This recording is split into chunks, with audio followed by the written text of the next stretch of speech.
예, 오늘 이 말씀도 다윗의 시이고요. 또 다윗이 당한 참 심한 고통, 죽음을 헤매는 그런 고통스러운 경험 속에서 어떻게 하나님을 의지해야 하는지, 그가 어떻게 그 상황에서 하나님께 호소하며 또 그것을 믿음으로 이겼는지를 보여주는 소중한 교훈의 말씀입니다.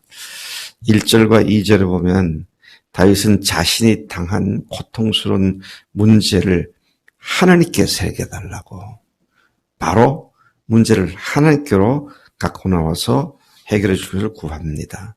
3절에는 그는 원수의 압제와 핍박의 고통에, 4, 5절에 보니까 사망의 위험과 두려움에 온몸을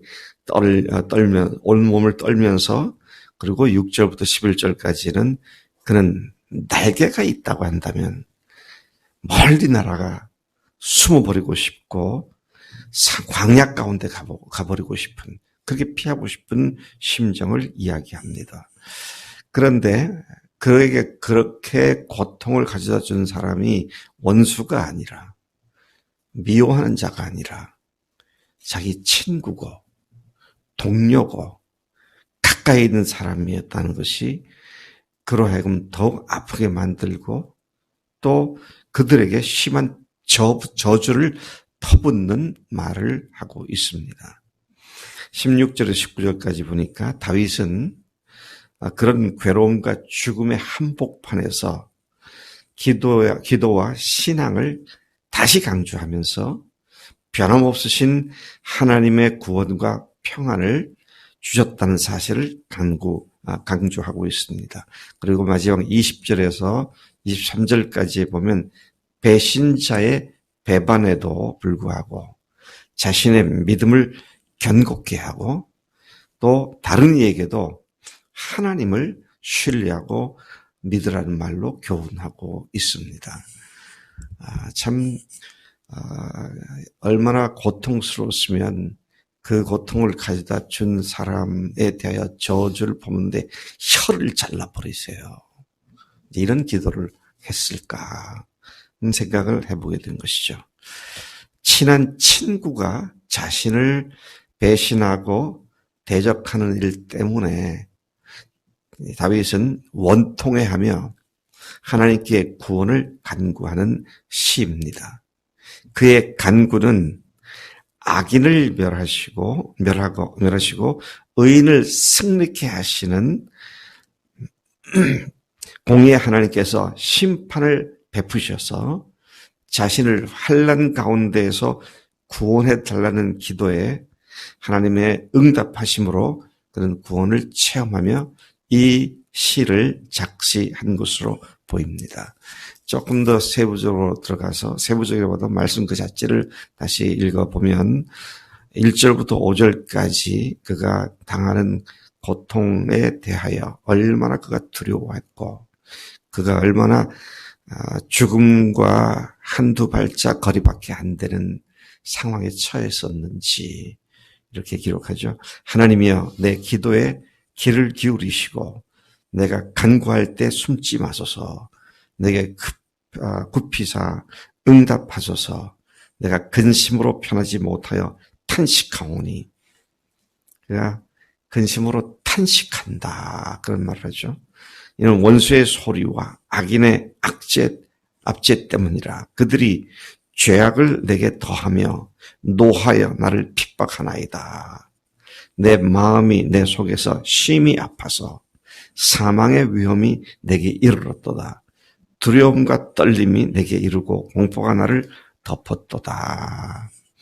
여러분, 다른 사람 때문에 이런 일을 당해본 적이 있으세요? 배신을 당해서 정말로 죽고 싶은 그런 간절한 심각한 상황에 처해 본 적이 있으세요? 그럴 때 우리가 어떻게 반응합니까? 우리 스스로가? 보복하려고 들고, 그렇죠? 그 사람을 어떻게든지 맞짱 떠서 보복해주고 싶고, 그런 것이 일반적인 사람들의 반응입니다. 근데 다윗이 이 시에서 어떻게 반응했습니까? 하나님 도와주세요. 하나님 살려주세요. 이런 기도로 나아가고 있는 것을 보죠. 자, 너무 당연한 것 같지만 잘 안 되는 부분 중에 하나인데, 그러나 그 길밖에 다른 말은 없습니다. 다른 좋은 선택의 길이 있다면 그것저것 찾아볼 텐데 그것밖에 없어요.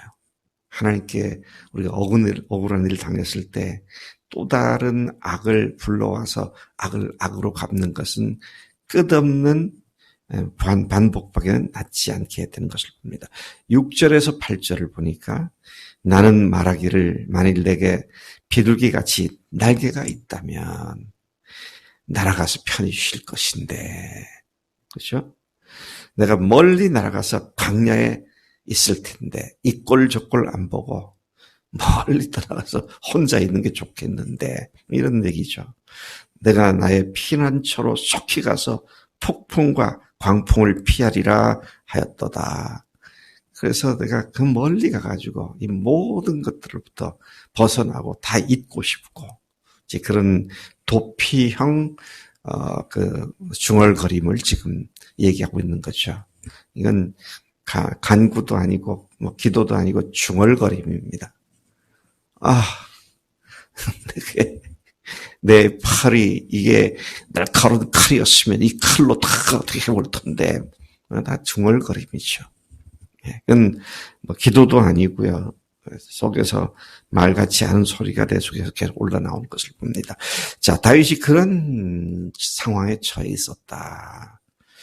그래서 그들은 자기가 그렇게 경험을 하고 나니까 9절부터 15절에 보니까 온 성에 그런 자들이 가득하다. 온 세상에 죄가 가득하고 악이 가득하다는 사실을 그가 목격을 하고 얘기를 합니다. 다윗은 성 내에서 강포와 분쟁을 일으키는 자들을 멸해달라고 하나님께 기도하죠. 그들의 혀를 잘라버리라고 저주의 기도를 합니다.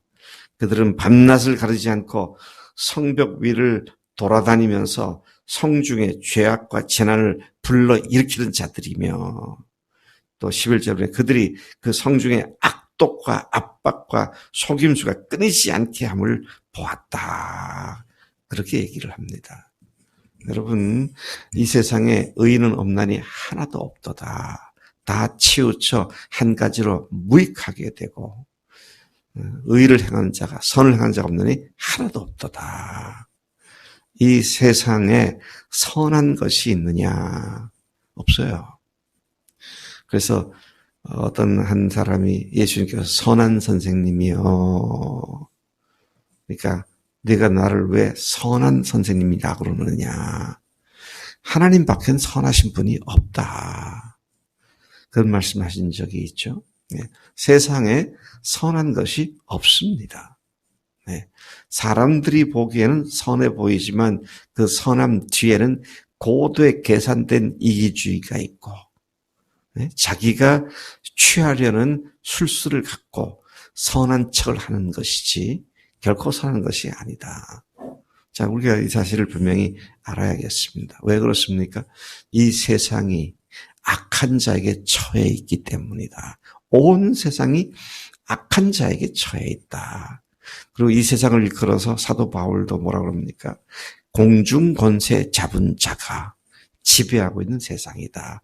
예수님도 마귀를 일컬어서 이 세상 임금이다. 그래서 우리가 발 뻗을 곳을 보고 누우라고, 우리가 발 뻗을 곳이 세상이 아닙니다. 선한 것이 하나도 없는 그런 것이죠. 근데 거기에 하나님의 선하심을 드러내는 것이 그리스도인들의 마땅한 삶이다라는 사실을 생각하게 됩니다. 다윗은 원수가 자신을 책망했다면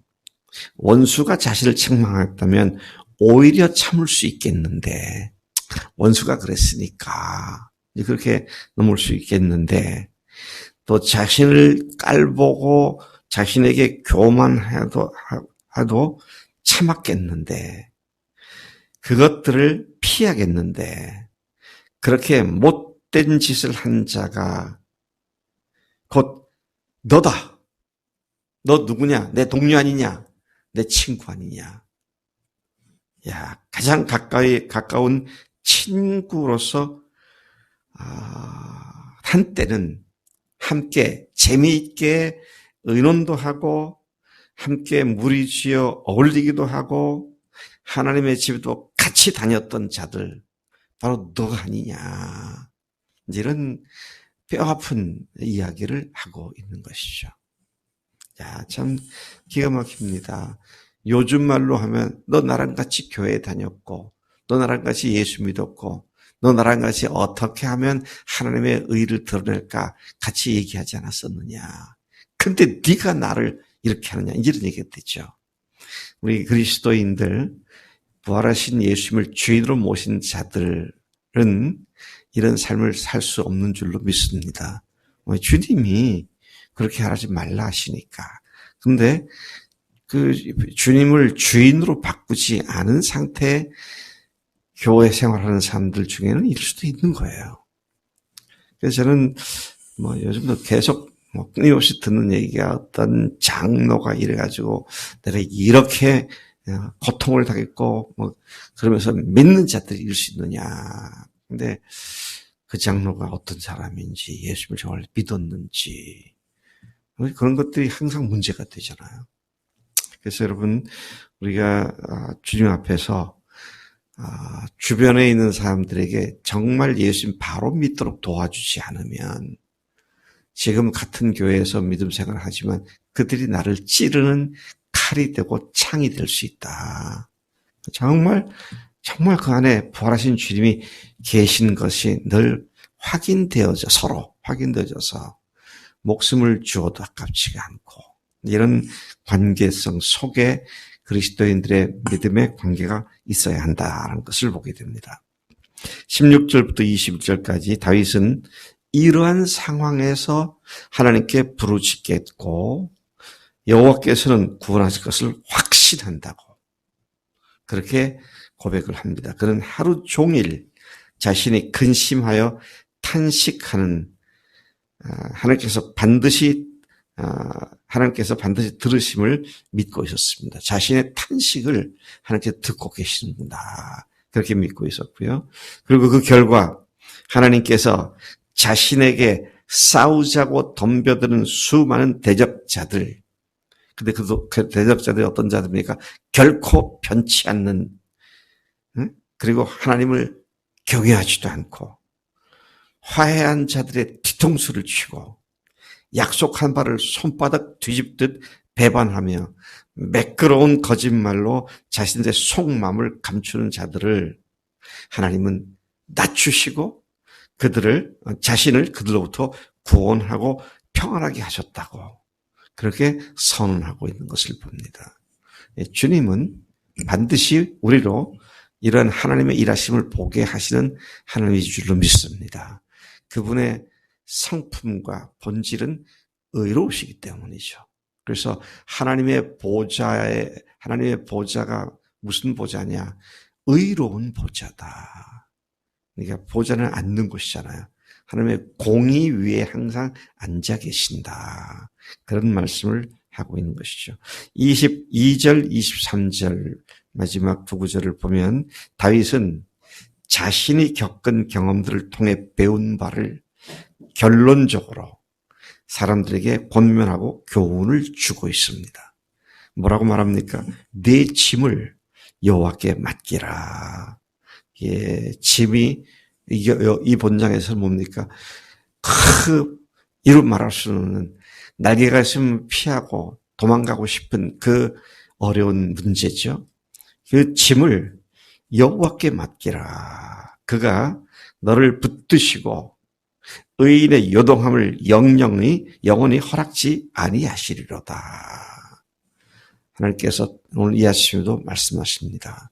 현준아, 네 짐을 내게 맡겨라. 내가 너로 요동치 않게 하겠다. 그렇게 말씀하시죠. 에리나, 네 짐을 내게 맡겨라. 그렇게 말씀해 보시죠. 자, 어디 우리 대훈아, 네 짐을 내게 맡겨라.